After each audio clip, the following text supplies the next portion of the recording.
예배에 이어서 두 번째 말씀을 드립니다. 재정의 기름 부음이 더 풀어질지어다. 따라합니다. 재정의 기름 부음이 더 풀어질지어다. 더 풀어질지어다.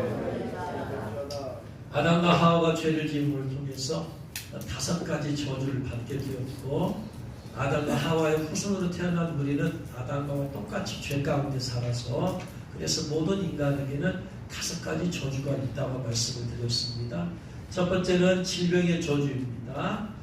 뱀에게 흙을 먹으라고 했어요. 여기서 뱀은 요한계시록 봤더니 옛뱀, 사탄, 마귀라고 했고, 흙을 먹으라고 했으면 뱀은 흙을 먹지 않지요. 영적으로 흙은 인간의 몸이 흙으로 만들어졌기 때문에 인간의 육체를 잡아먹으라. 그래서 병을 가지는 마귀들이 인간의 몸에 들어와서 우리에게 질병을 주게 되었어. 질병의 저주.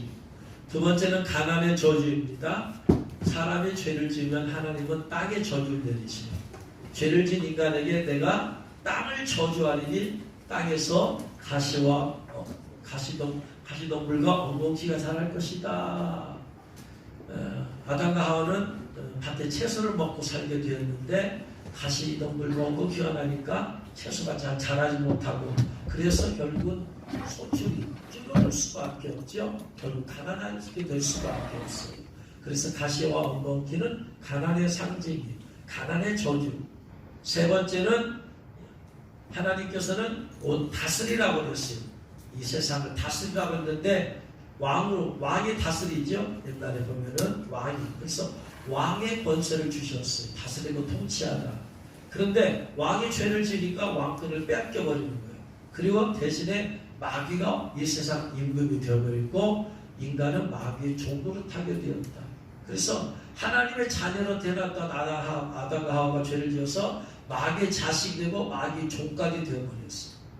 그래서 인간이 다 하나님의 자녀의 권세, 왕권을 가지고 태어난 권세를 잃어버리고 마귀의 자식이 되고 마귀의 종이 되어서 사는 저주. 일평생. 그래서 마귀의 종로부터 다 죽는 거예요. 마귀의 종노들이 뭐냐면은요, 저주 가운데 살다가 또 죄 가운데 사는 거예요. 그 다음에 네 번째는 하나님이 떠나버린 저주. 하나님이 원래 죄 짓기 전에는 에덴 동산에 같이 사셨잖아요. 아담과 하와 동산에 거느셨어요. 근데 죄를 지니까 하나님께서 아담과 하와를 동산에 쫓으시고, 이제 아담과 하와가 없는 동산에는 하나님의 의미가 없죠. 사랑하는 아담과 하와가 없으니까. 그래서 하늘로 다시 가버리셨어요. 하나님이 떠나가 버리셨어요. 하나님이 떠난 저주가 이게 죄주 중에 제일 큰 저주예요. 사울에게 하나님이 함께 했잖아요. 근데 죄를 짓고도 회개 안 하니까 하나님이 사울왕을 떠나버리시고, 떠나버리자마자 하나님이 부신 악신이 사울왕을 번뇌케 했어. 하나님이 떠나가자 악한 영이 사울을 잡아버렸어요. 사울이 잡혀버려가지고 번뇌하게 되었어요. 마음의 근심, 걱정, 번뇌, 불안, 갈등, 괴로움, 번뇌. 그래서 귀신에 사로잡혀가지고 이제는 다윗을 죽이려고 쫓아다녀요. 삶이 완전히 이제 망가지고 하나님이 떠나가니까 정신적으로 번뇌, 삶적으로 왕으로서의 이 삶을 못하죠. 그래가지고 다윗을 죽이는데 남은 왕의 일생을 다 버려버려요. 그리고 결국은 어떻게 전쟁터에서 비참하게 자살해서 죽어버려요. 하나님이 떠나면 이렇게 되는 거예요. 그러니까 다윗은 이것을 봤어요. 사울 왕에게 함께하신 하나님이 떠나니까 사울 왕이 저렇게 비참하게 되는구나. 그렇기 때문에 다윗이 범죄했을 때, 나단 선자의 책망받았을 때 시편 51편에서 하나님 나를 떠나지 마옵소서, 나를 떠나지 마옵소서. 하나님이 떠나서 버림받는 저주가 얼마나 큰 걸 알았기 때문에, 제일 큰 저주, 하나님이 떠나버린 저주. 그리고 죽어서는 나중에는 심판받아 지옥에 가는 저주. 마태복음 25장에 이 저주받은 자들아, 마귀와 그 사단들을 위해서 예비된 영원한 불에 들어가라. 그래서 죽어서 이 끝나면 되는 게 아니라 죽어서는 더 큰 저주, 지옥의 불이 기다리고 있다. 이 5가지 저주 가운데 살고 있어요, 인간. 이 땅에서 뭐 잘 먹고 잘 살았냐, 성공했냐, 못했냐, 어느 정도 차이는 있겠지만, 그러나 그래봤자 죽어서 전부 다 지옥의 저주. 이 5가지 저주를, 그래서 죄로 인해서 5가지 저주가 왔는데 그래서 예수님께서 오셔서 하신 일이 뭐냐면 죄를 먼저 저주가 풀어지려면 죄 때문에 왔으니까 죄부터 용서하셔야 된다. 그래서 죄를 용서하시고 그 다음에 저주도 풀어버리셨다. 할렐루야. 예수님께서 죄만 용서했다라는 복음은 반쪽 복음이야. 반쪽 복음이야. 저주도 5가지 저주도 풀어져야 돼. 예수 믿고 구원받았는데 일평생 질병의 저주 가운데 있다가 죽어버려. 예수 믿고 구원을 받았는데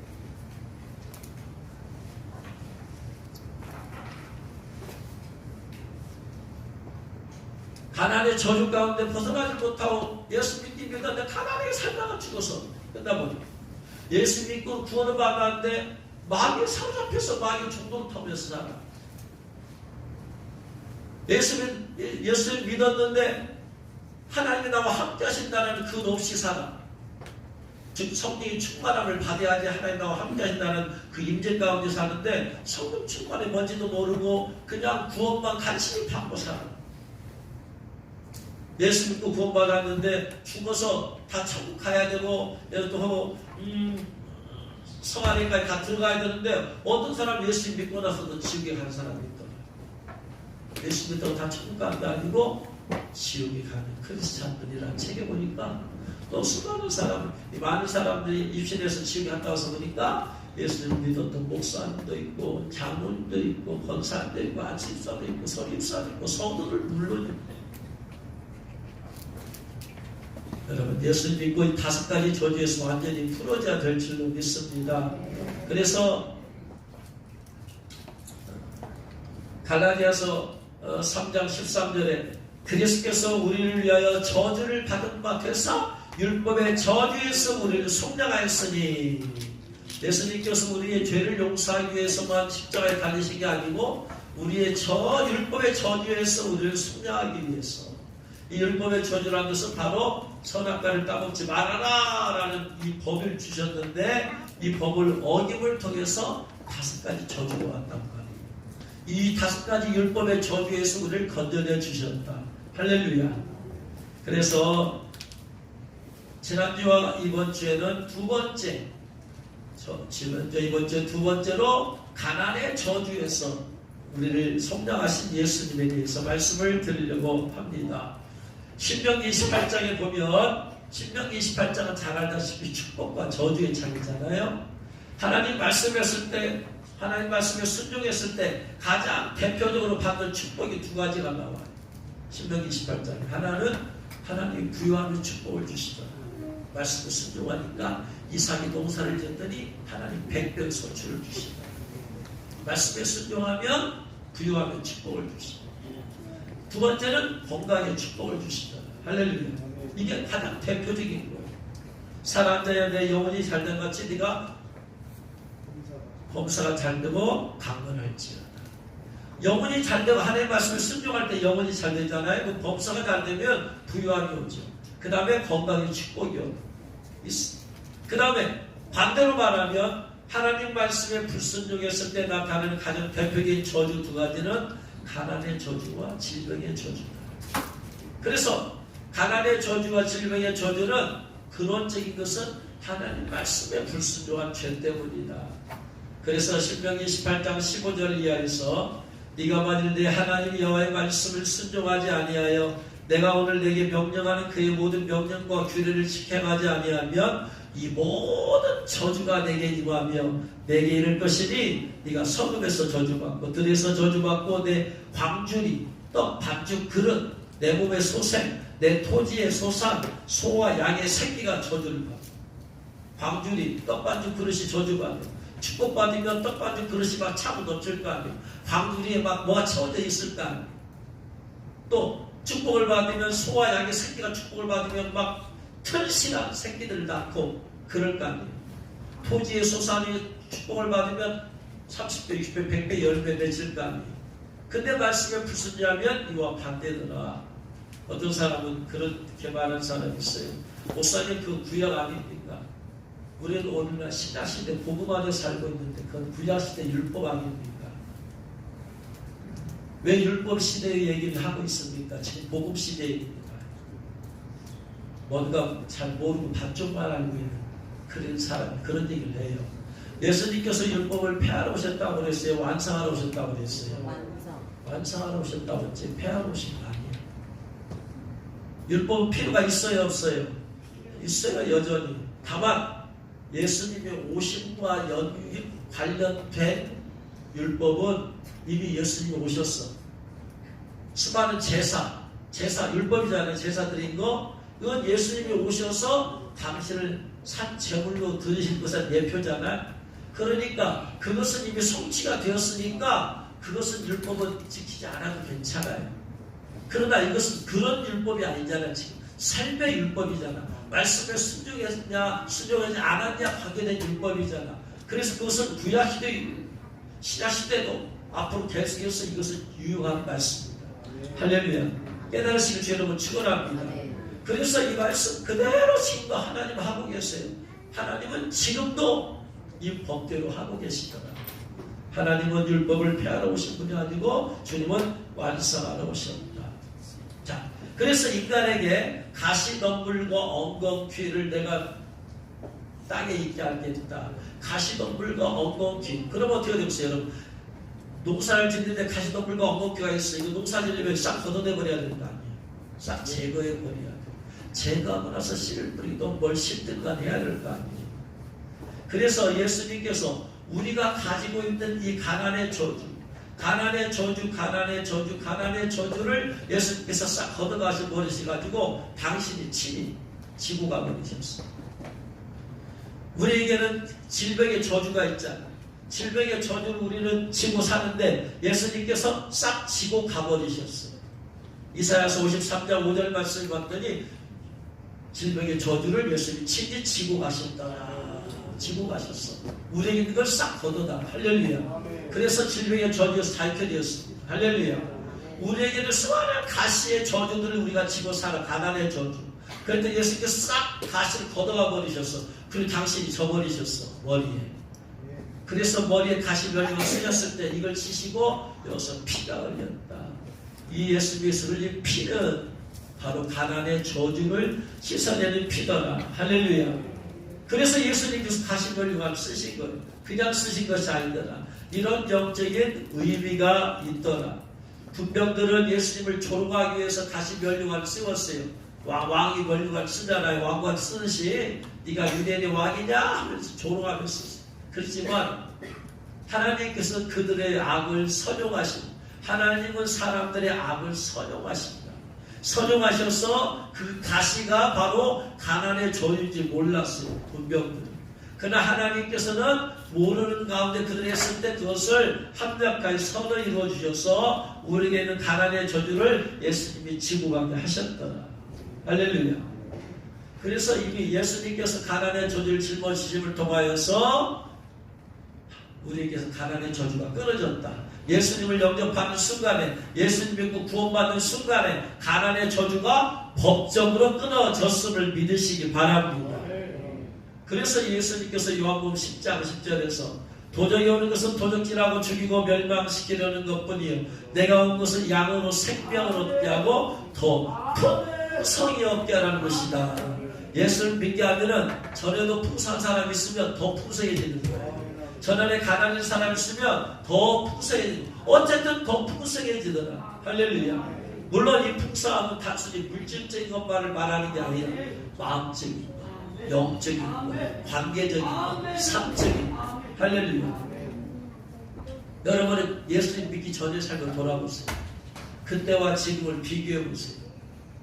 예수님 믿었는데 더 초라해졌더라. 더 가난해졌더라. 그런 사람이 있으면 그 사람은 예수님 말씀을 어기며 살았던 사람이에요. 제대로 순종하면서 산 사람들은 그때의 삶과 지금 비교하면 비교할 수조차 없어요. 풍성해졌어. 할렐루야. 하나님은 말씀대로 하시는 분이시. 오늘 읽은 말씀에 주 예수 그리스도의 은혜를 너희가 알거니와 부유하신 자로서 너희를 위하여 가난하게 되시고, 원래 하나님은 부유하신 자였어요. 하늘 금도 내 것이요 은도 내 것이요 하늘과 땅의 모든 것을 다 지으신 분이시요. 할렐루야. 근데 그분이 이 땅에 가난하게 오셨어요. 그것은 뭐냐야 가난의 저주를 짊어지신 거예요. 우리를 부유케 하려 하십니다. 그래서 이 부유함의 축복을 받는 비결은 믿어야 됩니다. 아, 예수님께서 내 죄만 용서해 주신 것이 아니고 나의 가난의 저주도 씻겨 버리셨구나, 벗겨주셨구나, 가져가셨구나. 첫 번째 이건 믿으시기 바랍니다. 두 번째는 회개해야 돼요. 온전한 11조를 드리지 않고 헌물을 드리지 않아서 말라기 3장에 보니까 하나님이 너희가 저주받았다. 너희가 왜 지금 물질이 저주받은 줄 아느냐? 온전한 11조 헌물 너희가 안 드려서 그랬어. 너 온전한 11조 드리라고 했잖아. 근데 너희들 왜 내 것을 도둑질했어? 도둑질했으니까 너희가 가난의 저주 가운데 있을 수밖에 없다.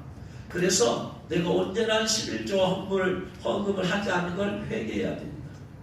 그리고 세 번째는 이제 드려라.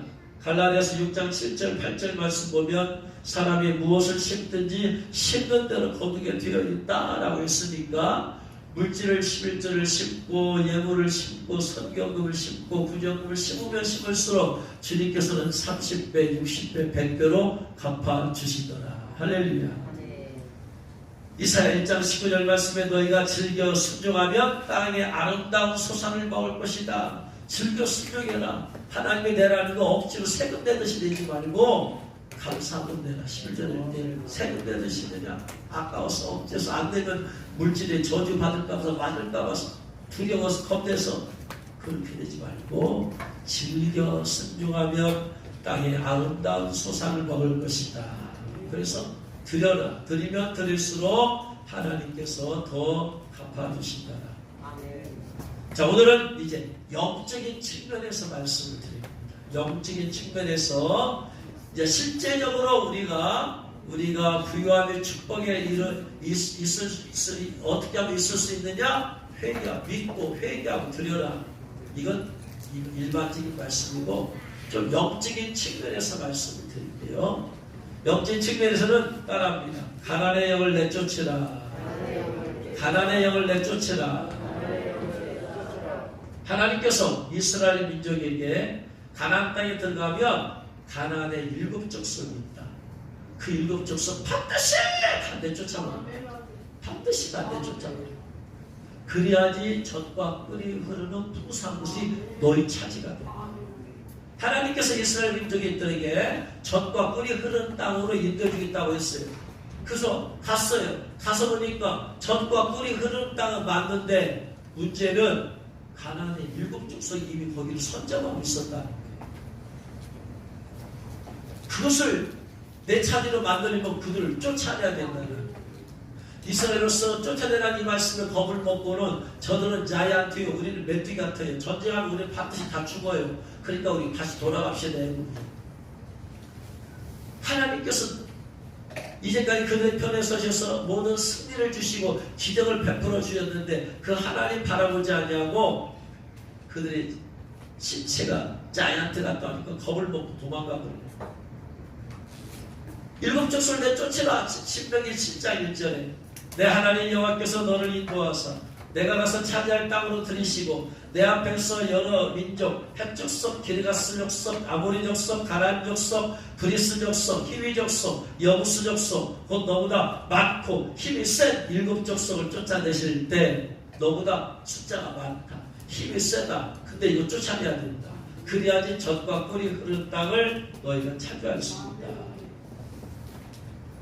제시카 윤 목사님이 쓴 잠근 동산이라는 책에서 이 부분에 대해서 예수님께서 이렇게 말씀하십니다. 137쪽에 보면 제시카 윤 목사님에게 아담의 성품 속에 사는 7 족속 쫓아내라. 이 7 족속이 구약시대에는 가나안 땅에 있었는데 사실은 그 7 족속이 영적으로는 각 사람의 마음에 지금 다 7 족속이 뿌리 내리고 있다. 그래서 제시카 윤 목사님에게 네 안에도 7 족속이 있어. 이거 다 쫓아내야 돼. 그래야지 네 안에서 젖과 꿀이 흐르는 심령이 된다. 예수님을 믿어도 젖과 꿀이 흐르는 땅, 구약시대는 가나안 땅이라고 있었지만 신약시대는 젖과 꿀이 흐르는 땅이 뭔데요? 내가 땅이야. 씨 뿌린 비를 통해서 씨를 뿌렸어요. 땅에다 씨를 뿌렸어요. 길가라는 땅에다 뿌렸고, 가시밭이라는 땅에다 뿌렸고, 돌짝밭이라는 땅에다 뿌렸고, 옥토라는 땅에다 뿌려서 땅. 그 땅이 어디요? 사람의 심령이잖아요. 심령. 내가 땅이야. 가나안 땅에 일곱 족속이 있다. 그것이 쫓아내야지 적과 뿌린다면 땅은 내 마음이야. 내 마음속에 있는 일곱 족속이 쫓겨나야지 내 심령에 젖과 꿀이 흐르게 된다. 젖과 꿀이 흐른다는 말은 내 안에 뭐예요? 계속해서 충만하다 이 말이에요. 젖과 꿀이 뭐예요?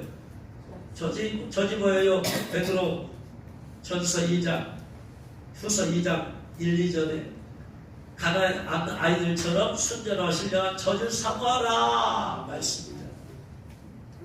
꿀이 뭐예요? 주의 말씀이 마치 내게 얼마나 단지 꿀보다 더 다니니까 내 안에서 하나님 말씀이 흘러요.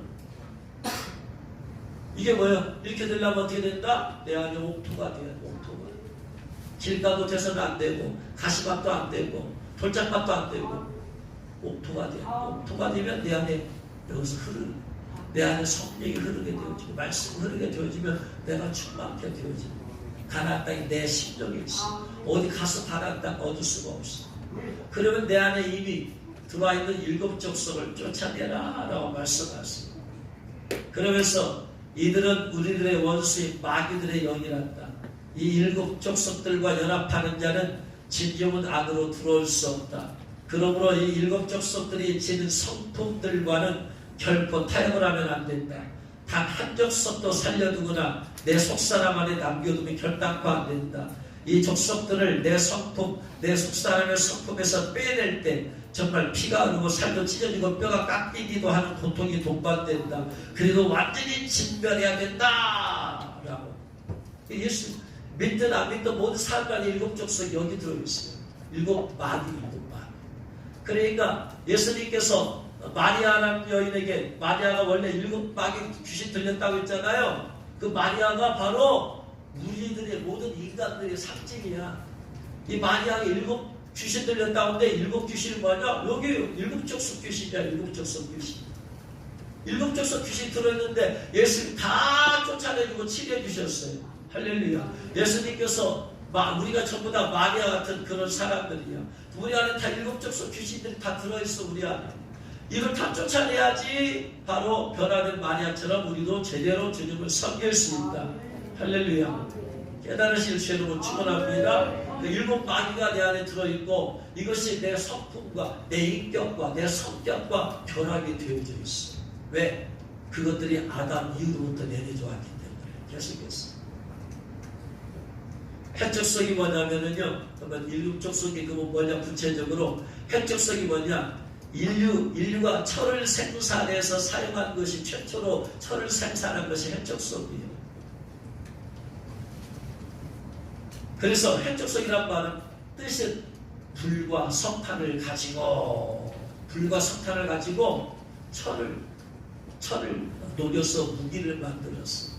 이스라엘 백성들이 가나안 땅에 점령했을 때 사람들을 쫓아냈지만 철병거가 있는 골짜기 사람들은 철병거에서 못 쫓아낸다고 했잖아요. 이 철병거로 무장한 사람이 해적성이에요. 인류 최초로. 그러니까 철병거로 밀어버리니까 철병거만 가면은 다른 사람은 두려워 떨어. 왜? 그 앞에서 다 무너져 버리니까. 그래서 해적성의 영은 불안과 두려움의 영. 불안과 두려움의 영. 뭔가에 대한 두려움을 줘. 그래서 불안과 두려움 가운데 사로잡히게 되어지고, 그리고 또 묶여서 자기의 탤런트와 재능이, 영성이 묶여버리는 거. 불안해서 두려워서 이걸 쫓아내야 된다. 그러면은 하나님은 우리에게 주신 것은 두려워하는 마음이 아니요, 두려움의 영이 아니야. 오직 사랑과 능력과 근신하는 마음이니 그랬어. 첫 번째 두려움의 영이 쫓아내줘야 된다. 그래서 어떤 사람은 밤이 두려워, 공포여가 두려워, 귀신이 두려워, 질병이 두려워, 사고날까 두려워, 죽을까 두려워. 이게 바로 그 안에 지금 자리 잡고 있는 것이야. 두 번째, 기르가스 족속의 영은, 기르가스란 말은 진흙탕이란 말이야. 진흙탕이면은 뭐냐? 진흙탕은 뭐야? 이 진흙탕이면은 그냥 혼돈이 혼돈 섞여 있어. 뭐가 물이 투명하게 보여야 되는데 진흙탕이니까 뭐 물같이 섞여 있으니까 안 보이잖아. 그래서 혼돈의 영이요. 혼돈의 이게 뭐냐면은요, 영적인과 세상적인 것을 구분을 못해. 영적 분별력을 못 가져. 영성 중심이 아니라 물질 중심의 삶을 살게 만들어. 에서처럼 말이에요. 에서처럼 기린하스 족속이 여기 있으니까 영적으로 분별을 해서 하나님을 보는 것이, 하나님 쪽을 따르고 하나님 말씀을 따르는 것이 복된 걸 알아야 되는데 이게 안 보여. 혼돈이 여기 있으니까. 그래가지고 뭐냐? 에서처럼 땅의 것을 위해서 살아. 이 땅이 전부인 것처럼 보여. 이 땅 위에 죽고 나서 천국이 안 보여. 이 땅에서 성공해야 돼. 잘 먹고 잘 살아야 돼. 예수 믿어도 이 땅에서 잘 해야 돼. 떡떡으로 살아야 돼. 큰 집에서 살아야 돼. 이 세상밖에. 뒤에서 천국에서 심판받는 것을 못 봐. 이게 혼돈이에요. 그래서 그 중에 이 세상의 신이 믿는 자들의 마음을 혼미케 해서, 혼미케 하는 영. 혼돈이 그래서 이단을 따라가게 만들어. 뭐가 진짜 복음인지를 몰라. 내가 이 시대에 어떻게 영적으로 깨어 살아야 되는지를 몰라. 혼돈이요, 혼돈. 그래서 영적 분별력이 없이 사는 것이 바로 기르다스 족속의 영마귀예요. 세 번째, 여부스 족속이란, 여부스는 뭐냐면요, 짓밟다, 억압하다 이 말이에요. 그래서 여부스 족속 마귀는 뭐냐면요, 그 삶을 짓밟아버리고 억압하는 거예요. 억압하고 짓밟아버리는 거예요. 다른 사람에게 억압당하고 짓밟히게 되어지고, 환경에 억압하고 짓밟히게 되어져. 그러니까 다른 사람한테 짓밟히고 억압당하니까 분노가 일어나잖아요. 분노. 그래서 미움과 분노가 있어. 억압받는 것에 대한 원망이 있어. 불평이 있어. 누가 터트리면 그냥 터져 나와버리고. 그래서 마귀가 자꾸 그런 일을 만들어. 억울한 일을 만들어 자꾸.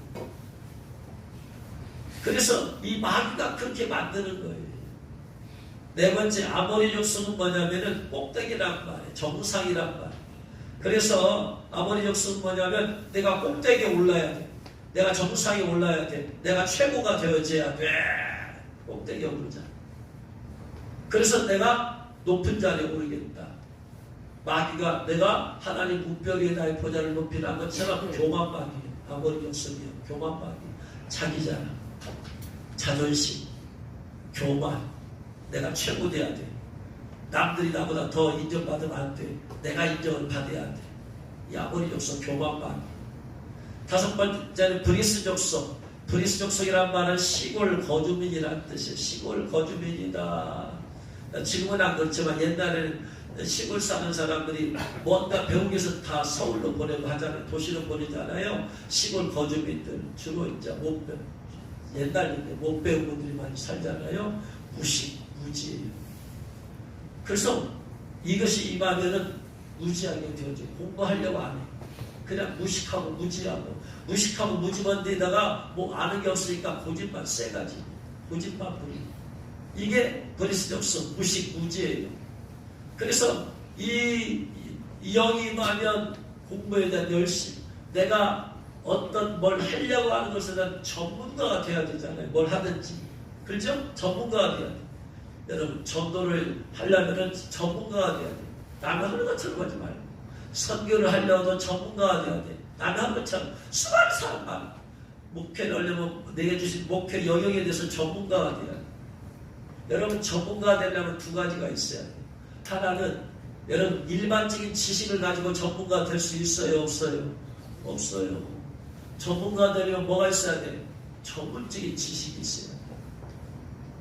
일반적인 지식? 아니요. 전문적인 지식. 의사도 내과 의다. 내과다. 그 내과 전문의가 되려면 일반적인 지식을 가지면 가정과학과예요. 내과가 되려면 내과에 대한 전문적인 지식이 있어야 돼. 외과가 모르는. 그래야지 전문의가 될 거 아니에요? 내가 선교의 전문가 되려면 남들이 모르는 것 내가 공부를 해야 될 거 아니에요? 그럼 전문적인 지식을 공부해야 될 거 아니에요? 전도에서 전문가 되려면 전도에 대한 것을 공부해야 될 거 아니에요? 그렇죠? 내가 무엇을 하려면 그 분야에 대한 전문가가 돼야 될 거 아니에요? 공부를 해야 돼. 공부를 하려면 자꾸 읽어야 되잖아요. 공부해야 되잖아요. 첫 번째, 전문적인 지식이 있어야 돼요. 전문가 되려면. 두 번째, 전문적인 체험이 있어야 돼요. 그잖아요. 수련이 이게 뭐예요? 인터내전들 통해서 내가 전문 과정을 거기서 내가 배우고 또 내가 전문이 됐으면 또 큰 사람 밑에 가서 거기서 많은 훈련을 받고 실제로 해봐야 전문적인 경험과 체험이 있어요. 그래서 전문가가 되는 거예요. 자, 변호사가 그런 거예요. 전문가적인 지식이 있어야 되고 전문적인 체험이 있어야지 실제적으로 할 수가 있는 거예요. 그러니까 마찬가지로 선교를 한다. 전문적인 지식을 공부해야 될 거 아니에요. 공부하고 일반적인 지식 가지고 무슨 전문가가 되겠어요. 남으로 별 다른 법 똑같은 사람 되지. 전문적인 체험이 없어. 현지에 나가서 전문적인 체험을 쌓고 쌓아야 될 거 아니에요. 그래서 많은 경험과 체험이 그의 자산이 되는 거예요. 영적인 자산. 근데 이걸 하려고 하지 않아. 왜 때문에? 부디스트없어. 무식의 영이 있으니까 구태 공부할 필요가 있냐. 이게 지금 어둠의 영의 생각에 지금 있는 거예요. 본인들은 자기 생각이 나오지만 이 영들이 오랜 세월 내 안에 있으면서 내 인격과 하나가 되었어. 인격화되어 버린다 이 말이에요. 그래서 이걸 깨닫지는 못해. 여섯 번째, 희귀족성이 뭐냐면요. 야곱이 아버지께로 돌아가다가 세겜 땅에 머무르거든요. 세겜 땅에 머물렀을 때 야곱의 딸 디나가 세겜에 사는 여자들을 어떻게 사는가 구경하러 나갔다가 희귀족속 중 하몰의 아들 그 땅의 추장에게 성폭행을 당한 거예요. 그 추장이 희귀족속이야. 그러니까 뭐냐면은 세속적인 즐거움과 쾌락이야. 성폭행을 한다. 이 희귀족속 뭐냐? 세속적인 즐거움과 쾌락? 본대로 쫓아가는 거예요. 예쁘게 생겼네? 내 것을 만들어버려. 그래서 희귀족속은 뭐냐? 세상적인 즐거움과 쾌락을 쫓아 살게 만들어. 눈에 보이는 세상, 이거 좋다, 즐겁다, 재밌다. 요한일서 2장 15, 16절에 세상을 살아가지 말라. 아버지의 세상이 있으면 너희가 세상을 살아가지 않게 된다. 세상을 살아가는 것은 아버지 산의 구석이 있지 않겠다라고 말했는데 이게 희귀족성의 영이야. 세상 것을 얻기 위해서 세상이 즐거워. 세상을 자꾸 나가. 그리고 마지막에 가나안 족속이 뭐냐면 가나안 족속은 가나안 족속이 항상 낮다 원어지는 건 낮은 낮아. 그래서 가나안 족속의 마귀는 뭐냐면 낮은 자존감이 낮아. 자존심은 강해. 자존감이 낮은 사람이 자존심이 강해. 자존감이 뭐라는 거는 자기를 소중하게 여기는 마음이에요. 이 자존감이야. 자기가 자기를 인정해 주는 거예요. 그러니까 남이 인정하든 말든 높은 자존감은 남이 뭐라고든 말든 화낼 필요가 없어. 내가 얼마나 소중한 존재인지 알기 때문에. 근데 자존감이 낮아. 근데 그러니까 뭐예요? 자존감이 낮으니까 자기가 자기를 인정 못하니까 다른 사람한테 인정을 받고 싶어 하는데 다른 사람들 무시해봐. 못 참아. 분노해. 폭발해. 이게 가나안 족속의 마귀가 들어있어. 그래서 낮아. 그 다음에 경제가 낮아. 가난한 경제. 가나안 족속은 낮은 자존감, 가난의 영, 마귀예요. 가난의 영이 어디서부터 왔느냐? 아담에서부터 내려왔는데 이것이 구체적이 된 것이 가나안 땅의 7 족속 중 가나안 족속입니다. 가나안 땅이라는 것은 가나안의 큰 그 전체를 말하기도 하고 그 중에 하나 또 가나안 족속을 의미하기도 하고. 그래서 가나안 족속이 이게 가나안의 영이. 그래서 이 가나안의 영이 마음속에 흐르고 있고 이것이 영으로만 존재하는 게 아니고 반드시 생각과 인격과 이것이 연결되어 있어요. 구체적으로 그래서 가나안의 영이 어떻게 들어오느냐? 첫 번째는요. 조상들의 우상 숭배를 통해서 들어와요. 하나님의 영이 하나님의 물질을 주신 것은 그 물질을 가지고 하나님을 섬기라고 한 건데 하나님 주신 물질을 가지고 우상에다 갖다 바쳐. 제사 지내는 사람들 보세요. 가장 좋은 것을 놓사. 무당들 보세요. 제사 지낼 때 가장 좋은 것 하지 하찮은 것 절대로 안 바쳐. 하나님이 주신 물질을 가장 좋은 것을 하나님께 드려야지 물질의 복을 받는데 하나님께 안 드리고 마귀에게 우상 숭배가 드리니까 물질의 저주를 받아서 그래서 가난의 영이 들어오는 거예요. 그래서 가난의 영이란 건 일시적으로 들어올 수, 왔다 나갈 수 있지만, 여기서 말하는 가난의 영은 가문 대대로 흐르는 가문의 영이에요. 가문이 계속해서 가난을 벗어나지 못합니다. 이것은 바로 첫 번째는 우상 숭배 때문에 그런 것이다. 그래서 제사 지낼 때도 제일 비싼 거, 좋은 것을 다 이렇게 해서잖아요. 하나님 주신 물질을 마귀에게 바쳤기 때문에 우상 숭배 죄를 지어서 물질의 저주를 받아서, 가난의 저주 받아서, 가난의 영이 들어와서 가난하게 만드는. 축복은 하나님 내려오시면 축복의 영, 천사가 와서 도와줘서 축복이 열려지게 되고, 가난의 영은, 가난의 저주는 가난의 마귀가 들어와서 그의 삶 가운데 역사에서 가난이 임하게 하는 것이 영들의 역사.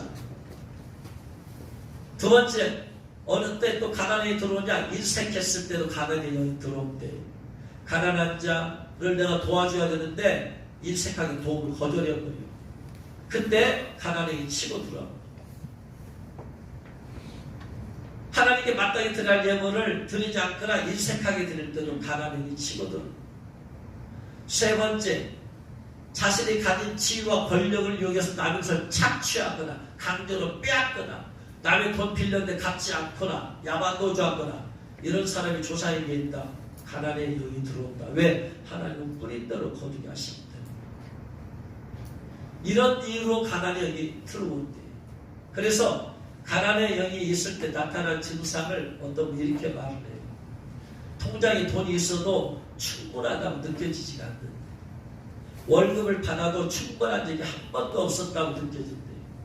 돈이 있어도 못 써요. 쓰면은 가난하게 될까 봐서. 충동적인 구매를 자꾸 한대요.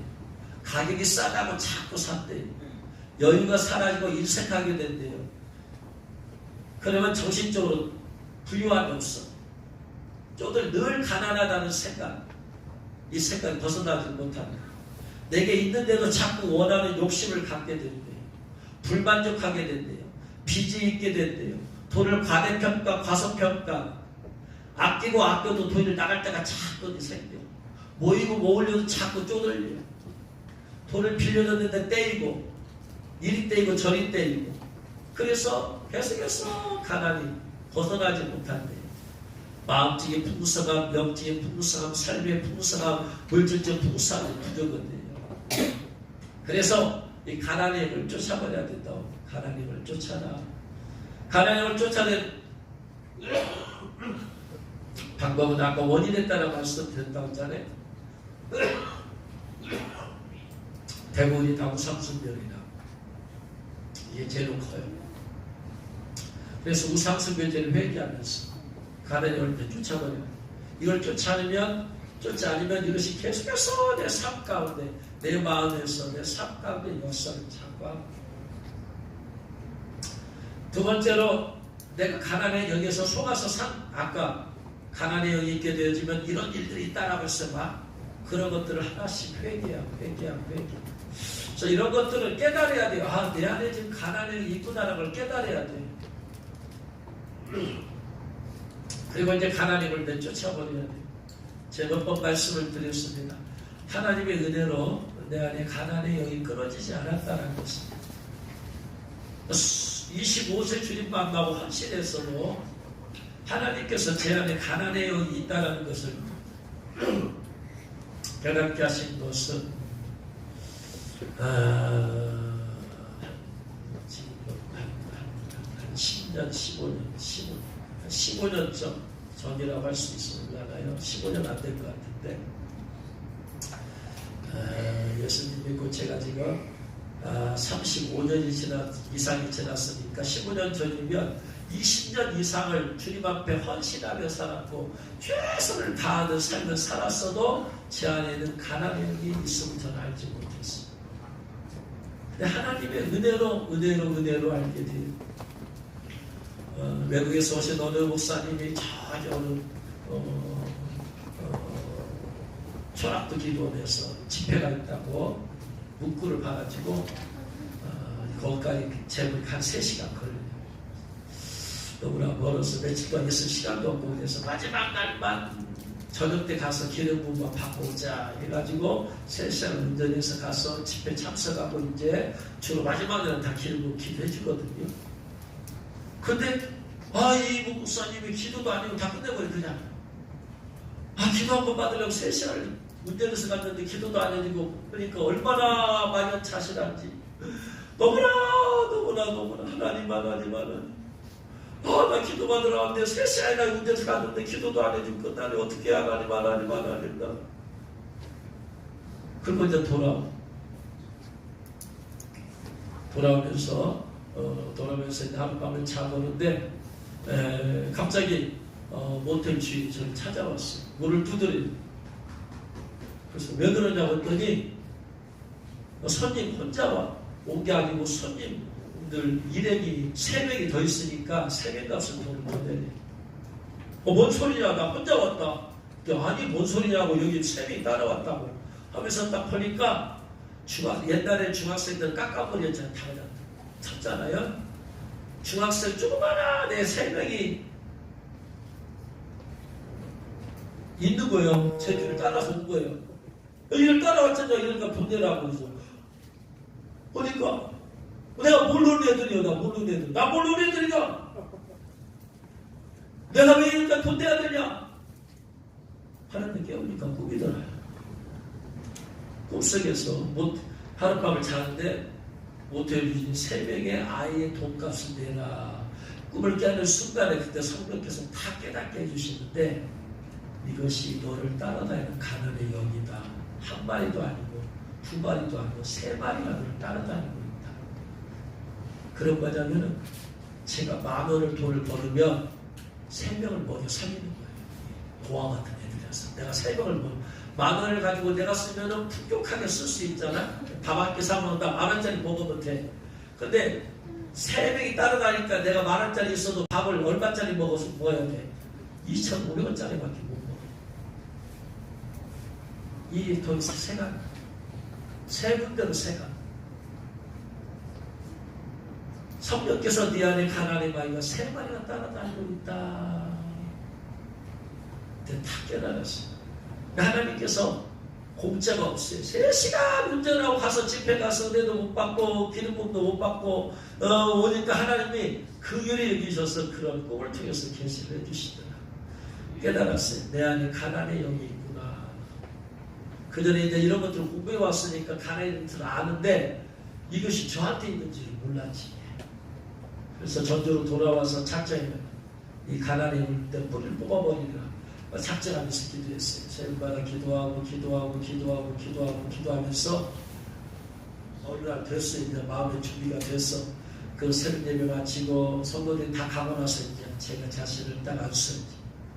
그때 꿈을 통해서 하나님이 보여주신 가난의 영 3마리 내 안에 있는 거 알고 있다. 너희들 나와. 예수는 나와. 하니까 막 내 안에서 막 우와 하고 막 어디면들이 막 빠져나가기 시작하는데 막 속이 뒤집어질 정도로 많이 나. 이게 뿌리야 뿌리. 물론 그전에도 다 회개를 많이 했어요. 그전에도 집안이 조상들에게 제사 지낸 것들 다 회개했음에도 불구하고 그래도 뿌리가 안 빠졌던 거예요.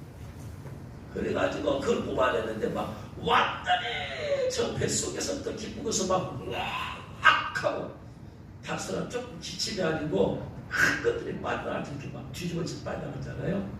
완전히 그때 다 뽑아내버렸어. 이것들이 나로 하여금 재정의 기름부음이 임하지 못하도록 했구나. 그렇게 해서 하나님의 은혜로 뽑아낼 수 있게 되었어요. 하나님께서 여러분에게 그런 여러분의 가난이 있으면 깨닫게 해주시는 여러분들 축원합니다. 완전히 이것들을 뽑아내버려야 돼. 그래야지 나로 하여금 가난의 삶에서 벗어나게 만든. 이게 방해거리예요. 나로 하여금 재정의 기름부음이 풍족하기 위해서 좀 이렇게 써야 되는데 자꾸 세워나가게 하더라. 세워나가게. 이리 빠져나가고 저리 빠져나가고. 그래서 여러분 이 가난의 영들이 완전히 여러분에서 하나님의 은혜로 제거되기를 주의 이름으로 축원합니다. 가난에 떠나게 되어지면 여권, 이권, 물권이 풀리게 되어집니다. 천사도 따라오는데 재정에 기름 부음 받은 천사도 영적인 부분에서 능력과 은사도 풀려지고 또 하나님의 역사도 자꾸 풀어지게 된다는데 가나안의 영이 역사하면은 내가 영적인 충만함도 잠오지 않아. 성령의 충만한 기름 부음 많은 시간을 기도해도 임하지 성령의 충만함을 임하지 않는 이유는 이런 것이 막고 있는 거야 지금. 거꾸로 말합니다. 가나안에게 뿌리채 떠나가 버리면은 조금만 기도해도 성령의 충만함에 빨리 임하게 버리게 되어진다. 왜? 막고 있는 방해물, 장애물들이 없었기 때문에. 그래서 많은 사람이 많은 기도를 해도 이렇게 성령 충만 가운데 영적 충만한 가운데 은사와 능력 가운데 임하지 못하면은 이것이 빠져나가지 않아서 그렇다라는 것이 여기 영적 정체도. 그래서 여러분 이 가나안의 영을 완전히 뽑혀 나갈 때 재정의 기름 부음 담당 천사가 여러분에게 함께해서 도와줄 줄을 믿으시기 바랍니다. 재정의 기름 부음 담당 천사는 물질만을 얘기하는 게 아니라 영적인 부분에서도 풍성하게 해주시더라. 삶의 부분에서도 마음에서도 풍성하게 해주시더라. 할렐루야. 그래서 가나안에 떠나야 되죠. 물질이 없어도 그렇게 불안하거나 두렵지 않아요. 왜? 하나님이 아버지가 나의 아버지가 되시고 필요하시면 나에게 얼마든지 줄 수 있는 분이시기 때문에 그러는 거예요. 이 케네스 해긴이라는 분이 마지막 간증 하나 말씀드리고 마치겠습니다. 당신도 산을 옮길 수 있다는 책을 썼는데 그 책에서 주님과 재정의 기름 부음에 대해서 대화한 이야기가 나와요. 케네스 해긴 목사님은 12연산을 받았어요. 그래가지고 많은 병든 사람을 고치고 치유했어요. 그래서 주님께서 채찍에 맞으시면 우리가 질병을 나음을 맡았다는 걸 믿고 받아 고쳤는데 문제는 그분의 재정이 풀어지지가 않는다는 거예요. 그래서 많은 역사 나타나도 그 삶에는 재정이 많이 풀어지지 않아. 자녀들 교육하는데도 물질이 그냥 간당간당하고.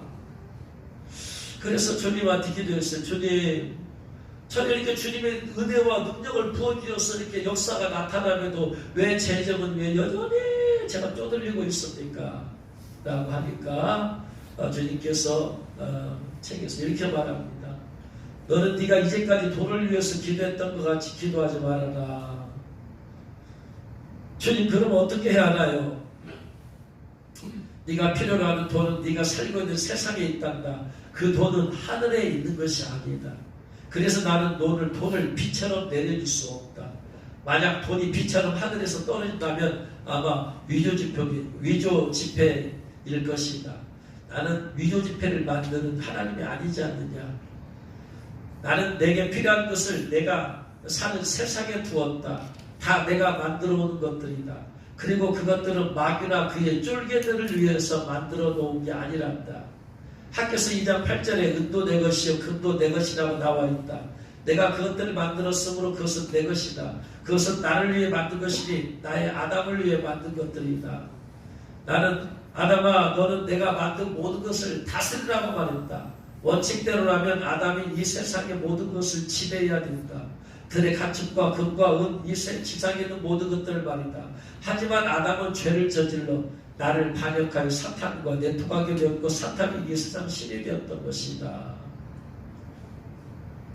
그래서 아담이 하나님께 반역해서 사탄이 세상을 사탄의 권세를 가졌기 때문에 사탄이 세상을 지배하게 돼. 그래서 세상을 지배하게 된 사탄은 음도 금도 들의 가축도 다 그의 손 안에 갖게 되었습니다. 그러나 예수님께서는 우리를 그 대적의 권세에서 구해내시기 위해서 오셨습니다. 구원하셨습니다. 십자가에 죽으시고 부활하심을 통해서. 그래서 우리는 예수님의 이름으로 우리가 필요한 돈을 가질 수 있는 권세를 갖게 되었습니다. 그래서 주님께서는 네가 돈이 필요할 때마다 너는 예수님의 이름으로 이렇게 말해라. 사탄아 내 돈을 내놓아라. 내게로 오는 돈을 가로막지 말아라. 이렇게 말을 하라는 거예요. 필요한 물질이 있으면 하나님 주세요라고 대본에서 그렇게 기도하는데 주세요가 아니고 이 물질의 어둠의 가난의 영들에게 명령하라는 거예요. 내 물질에서 떠날지어다. 가난의 영은 떠날지어다. 그리고 나서 내가 필요한 물질이 있으면 이제 탐욕이 아니고 욕심이 아니고 필요한 물질에서 나는 이게 필요하다. 물질아 예수님의 이름으로 명령하느니 이 물질이 채워질지어다. 채워질지어다. 젊은이들이 선교할 때 돈이 얼마가 필요하면 얼마 주세요라고 그렇게 하는 것도 이 기본적인 고전적인 방법이라면 믿음이 있다면 나사렛 예수 그리스도 이름으로 명하노니 선교를 나가려고 하는데 이 재정이 채워질지어다. 채워질지어다. 채워질지어다. 믿음으로 이렇게 선포하면서 살아가는 거예요. 그랬을 때 하나님께서 그 믿음을 보시고 천사들을 보내어서 어둠이 어둠이 떠나게 하시고 천사들을 보내어서 공급해 주신다는 말씀입니다. 그러면 여러분 그러한 믿음의 생각을 가져야 돼요. 믿음의 생각을 가져야 돼요. 생각이 넓어져야 돼요. 생각이 변화 안 되면 안 되는 거예요, 여러분. 예수님께서 이미 가나안에서 끊어나버렸어. 우리를 부역하기 위해서 이미 예수님께서 가나안의 전 예수를 속량하셨어요. 근데 생각이 바꿔져야 돼요. 생각이 안 바꿔지면 안 돼요, 여기서. 오늘 옛날에 안디옥교회 옆에 엠마오 서원이라는 게 있었어요. 엠마오 서원이라는 게 서원이라는 게 있었는데 제가 거기 왔다가 이렇게 사모를 출근시키고 왔다 갔다 할 때 한 번씩 들렸어요. 어느 날 갔더니 거기 사모님이 전도사님 사모님이 안 돼. 사모님이 아이고 전도사님 저 좀 기도 좀 해주세요. 뭘 기도해 드릴까요? 아이고 한 달에 그래 너무나 빠듯빠듯해요. 빠듯빠듯해 한 달이 빠듯빠듯해. 그러니까 그 여유있게 좀 이렇게 하고 싶은데 남편이 신학교에 서울로 다니고 여유있게 하고 싶은데 너무 빠듯빠듯 기도 좀 해달라고 했어. 그래서 그러면 사모님 어떻게 기도하고 있어요? 그랬더니 그 자문에 있는 말씀대로 나를 부하게도 마옵시고 가난하게도 마옵소서. 부하게 되면 내가 하나님을 배반할까 두렵고 가난하면 내가 탐을 넣을까 도둑질할까 두렵습니다. 그건 전 사모님 그대로 되고 있잖아요 지금. 부하게도 말고 가난하게도 말고 해가면 딱 빠듯하게 되게 달라고 했잖아요. 하나님은 우리가 구하는 것이라 생각하는 것에 이 삶을 넘치게 하실 분이십니다. 에베소서 말씀에서 그 말씀 이제 내려놓으세요. 그 말씀 너무나 은혜 많이 받으면 안 돼요. 예? 이제 내려놓으시고 구하는 것이나 생각하는 것 이상으로 공급해 주세요. 그 말씀 붙잡고 기도하세요. 이제 에베소 3장이 있잖아요. 10장인가. 그래서 그렇게 기도하세요. 저도 기도해 드릴 테니까 한 달만 해보세요. 그러고 나서 이제 그렇게 기도하러 갔어요. 그리고 이제 저는 이제 까먹어버렸어요. 며칠 기도하다 까먹어버렸어요. 다른 거 기도하니까 까먹어버렸어요. 그러다 한동안 안 가다가 이제 어느 날 갔더니 막 그 전도사님 막 반가워가지고 막 전도사님 전도사님 옆에 내가 왜 이렇게 나를 막 이상하게 반가우게 해요. 그랬더니 그 전도사모님이 전도사님 가르쳐준 대로 했더니 재정이 넘쳤어요. 하나님은 너희 말이 내 귀에 들린 대로 시행하리라. 부하게도 마옵시고 가난하게도 마옵시고 알았어. 하나님 구하는 거 생각 넘치게 해주옵소서. 알았어. 동일한 하나님인데 어떻게 기도하느냐에 따라 다르게 없는 것입니다. 생각이 바뀌지 않아요. 부하게도 마옵시고 가난하게도 마옵시어서 그것에 아직도 은혜 받고서 계속 은혜 받고 있어요. 여러분의 삶은 부하지도 않고 가난하지도 않게 될 거예요. 그러나 구하는 것, 생각하는 것, 이상으로 응답하여 주고 사는 것을 하나님께서 그래 내 믿음대로 될지어다. 생각이 풍성해져야 돼요. 생각이. 여러분 생각에서 가난한 여기 빠져나갈 죄로 축원합니다. 가난 족속의 마귀가 완전히 빠져나갈지어다. 생각에서 빠져나가고 마음에서 빠져나가고 가문에서 빠져나갈지어다. 그래서 부역하신 주님의 역사가 여러분 삶 가운데 임해가지고 영적으로 부유해지고 마음적으로 풍성해지고 관계적으로 부유해지고 물질적으로 부유해져서 그 부유함을 가지고 더 주님께 헌신해서 주님께 영광을 돌리시기를 주의 이름으로 축원합니다. 기도하겠습니다.